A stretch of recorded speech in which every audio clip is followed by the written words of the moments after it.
a WikiVidi documentaries production. Don't forget to like and subscribe. Enjoy. Battle of St Quentin Canal. The Battle of St Quentin Canal was a pivotal battle of World War I that began on the 29th of September 1918 and involved British, Australian, and American forces operating as part of the British Fourth Army under the overall command of General Sir Henry Rawlinson. Further north, part of the British Third Army also supported the attack. South of the Fourth Army's 19 km front, the French First Army launched a coordinated attack on a 9.5 km front. The objective was to break through one of the most heavily defended stretches of the German Siegfriedstellung, which in this sector utilized the St Quentin Canal as part of its defenses. The assault achieved its objectives, resulting in the first full breach of the Hindenburg Line, in the face of heavy German resistance. In concert with other attacks of the Grand Offensive along the length of the line, Allied success convinced the German High Command that there was little hope of an ultimate German victory. Background: Rawlinson wanted the Australian Corps, under the command of Lieutenant General Sir John Monash, with its well-earned reputation, to spearhead the attack. Monash was unhappy because his Australian force was by now short of manpower and many soldiers were showing signs of strain, having been heavily engaged in fighting for several months. There had been some episodes of mutiny by troops who were feeling unfairly put upon. Monash was however very pleased when Rawlinson offered him the American II Corps, which still remained at the disposal of the British command, since American divisions were twice the numerical strength of their British counterparts. U.S. Corps Commander Major General George Wendell Reed had command of his American force for the duration of the action to Monash.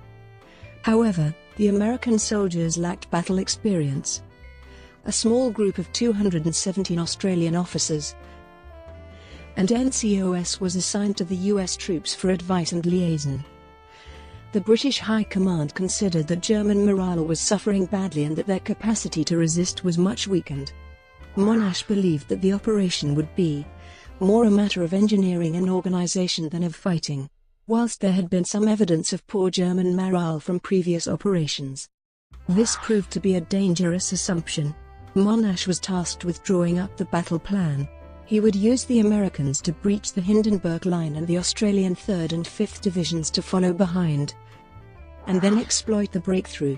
Monash intended to attack the Hindenburg Line south of Venthaale, where the St Quentin Canal runs underground for some 5,500 meters through the Bellicourt Tunnel. The tunnel was the only location where tanks could cross the canal. Where the canal runs underground, the main Hindenburg Line trench system was sited to the west of the line of the canal. 2 British Corps, 3 and 9, would be deployed in support of the main assault.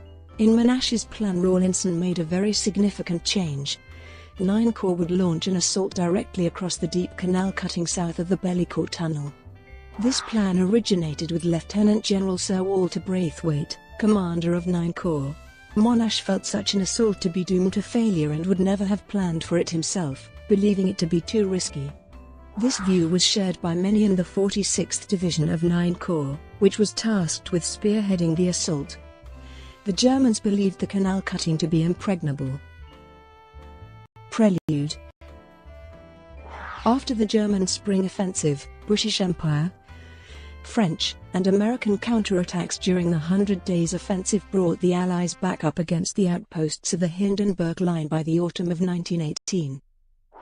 Close to the village of Bellicourt, where the Battle of Ypres was fought on the 18th of September 1918. Preliminary operation of the 27th of September. Monash's plan assumed that the Hindenburg outpost line would be in Allied hands by the date set for the start of the battle, whilst the Australians had already captured it in the southern part of the front. The northern section of the line was still in German hands. The 27th American Division was ordered to attack on the 27th of September, to finish clearing German forces from outposts in front of their line, including the strong points of the Knoll, Guillemont Farm, and Quenmont Farm. Commander-in-Chief Field Marshal Sir Douglas Haig initially opposed using the Americans to take the outpost line.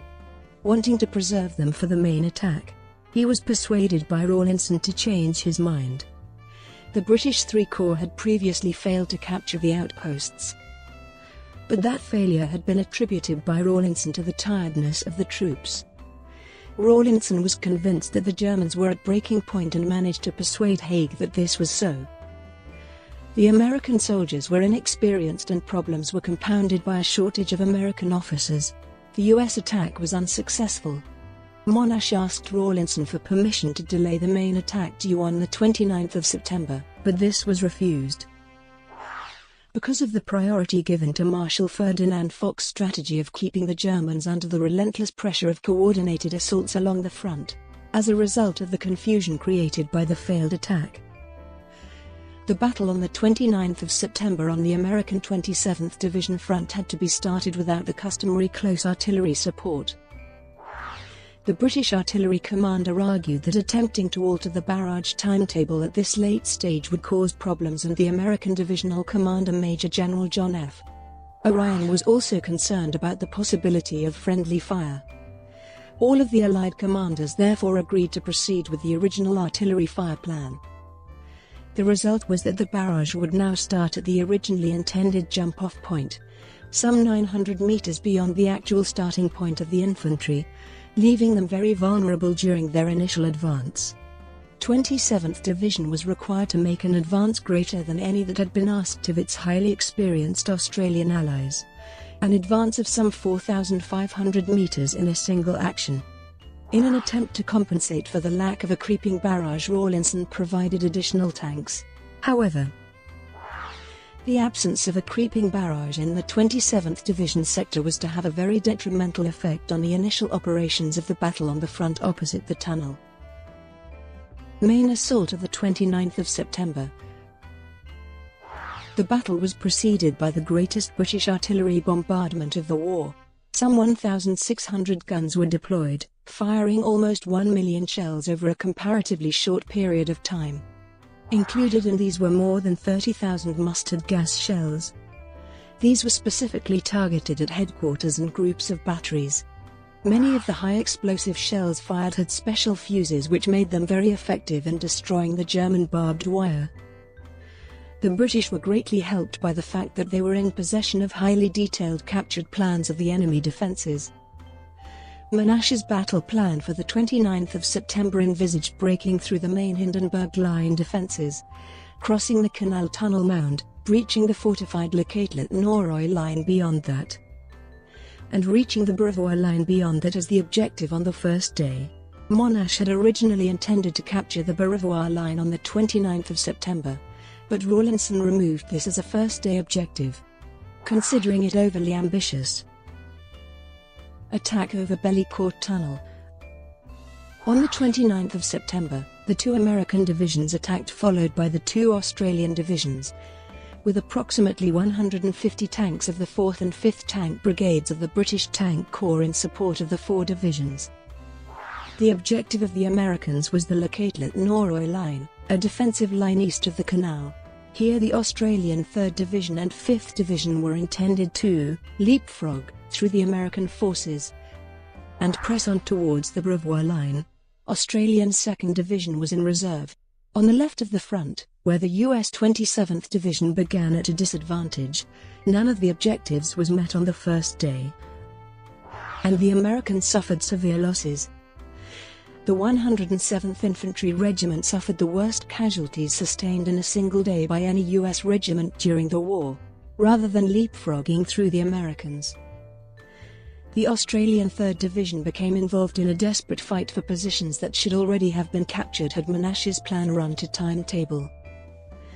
Despite some individual acts of heroism, the lack of progress on the left of the front had an adverse effect on the progress of the right of the front too, as the American 30th Division and then the Australian 5th Division moved forward whilst the units to their left did not. They had to contend with German fire from the side and rear as well as from ahead. An added difficulty was thick fog across the battlefield in the earlier stages of the attack, which led to American troops passing by Germans without realizing that they were there, with the Germans causing severe problems to the Americans following the assault wave. Fog also caused problems for infantry/tank cooperation. The 30th Infantry Division broke through the Hindenburg Line in the fog on the 29th of September 1918, entering Bellicourt, capturing the southern entrance of Bellicourt Tunnel and reaching the village of Norroy. But the troops only managed to hold on to part of Norroy. The advancing Australians came across large groups of leaderless, disoriented Americans. Bean wrote, "By 10 o'clock Monash's plan had gone to the winds. From that hour onward, the offensive was really directed by Australian battalion or company commanders at the front." The 30th Division won the praise of General Pershing, who wrote, "The 30th Division did especially well. It broke through the Hindenburg Line on its entire front and took Bellicourt and part of Norroy by noon of the 29th. There has since been considerable debate over the extent to which the American forces were successful." Monash wrote, "In this battle they demonstrated their inexperience in war and their ignorance of some of the elementary methods of fighting employed on the French front. For these shortcomings they paid a heavy price. Their sacrifices, nevertheless, contributed quite definitely to the partial success of the day's operations. The objective of U.S. II Corps, the Catlett-Norroy line, was not captured by the Americans. During the battle, Monash was furious about the performance of the American divisions. Late on the 29th of September, Rawlinson wrote, "The Americans appear to be in a state of hopeless confusion and will not, I fear, be able to function as a corps.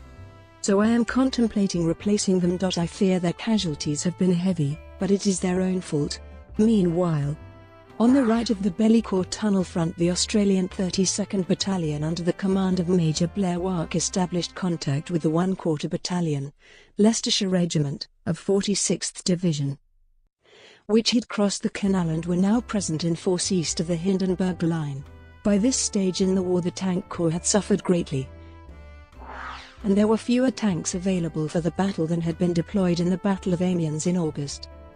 8 tanks were destroyed when they strayed into an old British minefield. But the 29th of September attack also highlighted the high vulnerability of tanks to strong German anti-tank measures. In one instance 4 heavy tanks and 5 medium tanks were destroyed in the space of 15 minutes by German field guns at the same location. This was during the attempt to subdue severe machine gun fire coming from the Catlett-Norroy line in the vicinity of Cabaret Wood Farm, and showed the danger posed by German field guns to tanks operating without close infantry support. The tanks could protect the infantry, but they also needed the close cooperation of the infantry to alert them to the danger of concealed field guns. In the case of this attack, the machine gun fire was so severe that the infantry were ordered to withdraw, leaving the tanks well forward of them and prey to the German field guns. Attack across the canal cutting. The attack across the canal cutting, also known as the Battle of Bellingles, saw 9 Corps, on the right of the American and Australian divisions, launch its assault between Requeville and Bellingles. The assault was spearheaded by the 46th Division under the command of Major General Gerald Boyd. In this sector the St Quentin Canal formed an immense, ready-made anti-tank ditch, and the main Hindenburg Line trench system lay on the east side of the canal. 9 Corps was supported by tanks of the 3rd Tank Brigade, which had to cross Bellicourt Tunnel in the 30th U.S. Division sector, and then move south along the east bank of the canal. 9 Corps had to cross the formidable canal cutting, and then fight its way through the Hindenburg Line trenches. The 46th Division's final objective for the 29th of September was a line of high ground beyond the villages of La Haucourt and Magny-la-Fosse. The British 32nd Division, following behind, would then leapfrog the 46th Division. Following a devastating artillery bombardment, and in thick fog and smoke, the British 46th Division fought its way through the German trenches west of the canal and then across the waterway. The 137th Brigade spearheaded the attack. The ferocity of the creeping artillery barrage contributed greatly to the success of the assault, keeping the Germans pinned in their dugouts. The soldiers used a variety of flotation aids devised by the Royal Engineers to cross the water. Scaling ladders were used to climb the brick wall lining the canal. Some men of the 1/6th Battalion The North Staffordshire Regiment, led by Captain A.H. Charlton, managed to seize the still intact Reekville Bridge over the canal before the Germans had a chance to fire their explosive charges. The 46th Division captured the village of Bellicourt, including its great tunnel/troop shelter. By the end of the day, the 46th Division had taken 4,200 German prisoners and 70 guns. The assault across the canal met all of its objectives, on schedule, at a cost of somewhat fewer than 800 casualties to the division. The great success of the day had come where many had least expected it. The 46th Division assault was considered to be one of the outstanding feats of arms of the war, being described the attack as an extraordinarily difficult task and a wonderful achievement. In his official Australian war history, Monash wrote that it was an astonishing success, which materially assisted me in the situation in which I was placed later on the same day. Later in the day, the leading brigades of the 32nd Division crossed the canal and moved forward through 46th Division. The whole of the 32nd Division was east of the canal by nightfall. On the right of the front in 9 Corps sector, the 1st Division, operating west of the canal, had the task of protecting the right flank of the 46th Division by clearing the Germans from the ground east and northeast of Pontruet. It met with fierce German resistance and heavy enfilade fire from the south. On the evening of the 29th of September, orders were issued for 9 Corps to seize the Le Tronquoy Tunnel defences to allow the passage of the 15th French Corps over the Canal Tunnel. The following day, the 1st Division advanced under a creeping barrage, and early in the afternoon the 3rd Brigade of the division linked up on the tunnel summit with the 14th Brigade of the 32nd Division, which had fought its way forward from the German side of the canal. Subsequent fighting.